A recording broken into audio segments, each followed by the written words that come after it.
what practical steps? We know you've talked about, making your research in the higher institution all across Africa, not just Nigeria where we come from, but all across Africa, and it's the same problem. Now, what practical steps can young people take to identify and nurture their passion? Now, passion, not just interest. So how do they identify and nurture their passion, especially in today's fast-paced and competitive world?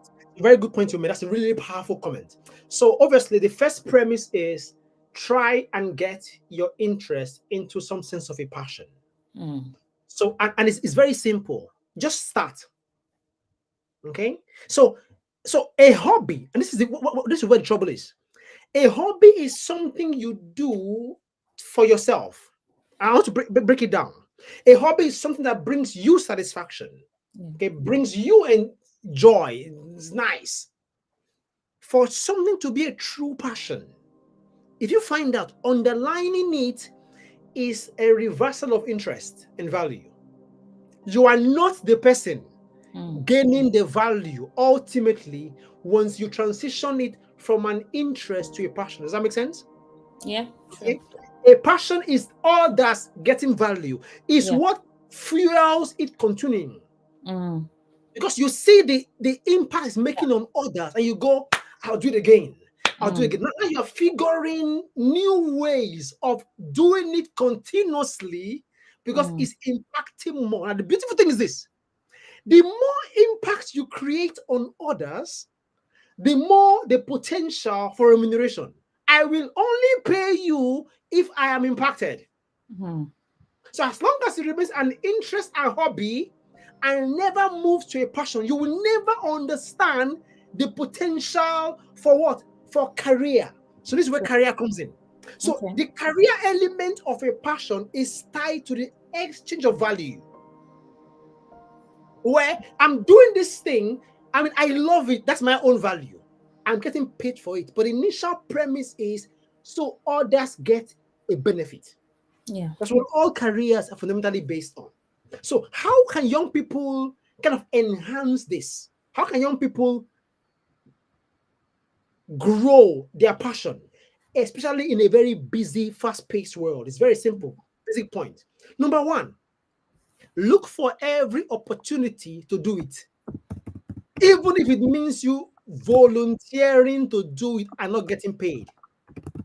That makes sense? Okay?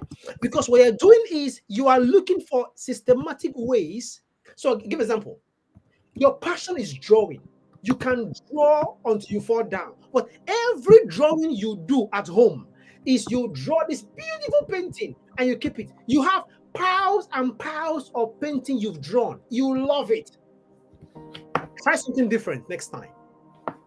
When next you see your friend or your mother or your uncle, say, Uncle, you look very nice today. Can I take a quick picture? Chakam, take a picture. Draw the picture. It's the same process of drawing. But now, what have you done? You've intentionally exchanged value. Because when you take that painting and give it to your uncle, what happens? He appreciates the painting. Are you following me? Yeah. Now you are building a potential for continuity. The next time you meet your uncle and he goes, oh, guess what?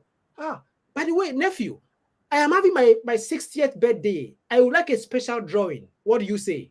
You say, Uncle, I love you, but ink is expensive. Does that make sense? Yeah. So now you are now aligning a potential for remuneration. It's the principles of careers. Okay, so try and do that thing that you're passionate about. Do it more. Do it because guess what? And this is very important. The only way, okay, your passion can be sustained. This is what my new book says.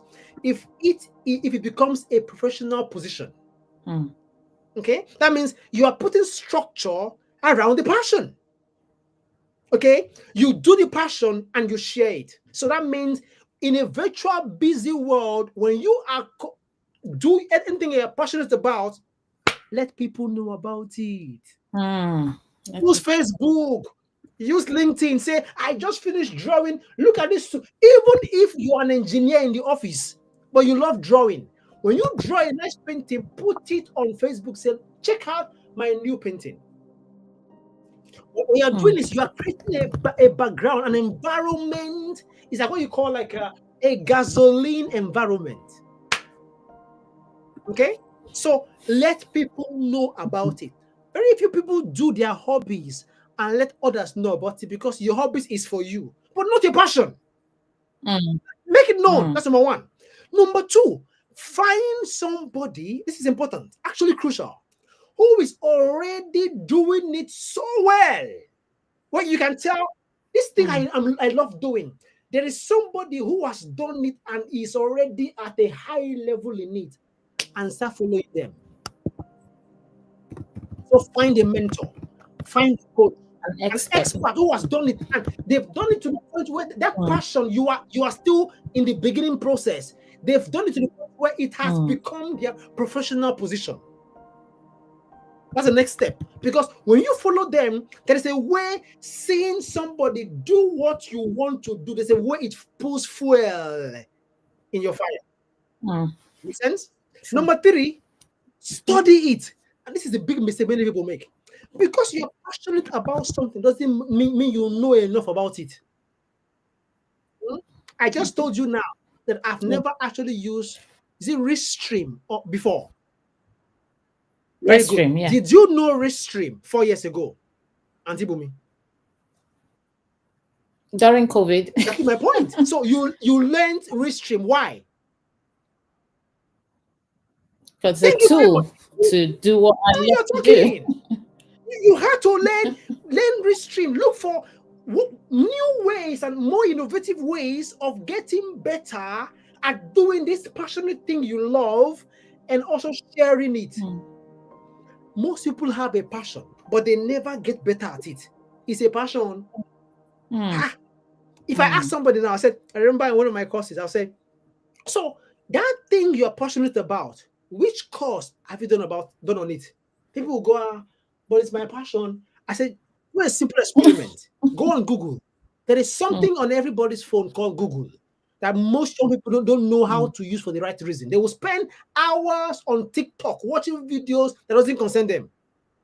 Okay, but spending hours learning a nice video that makes them better and even more passionate, they won't. So Google free online course or free international course in drawing.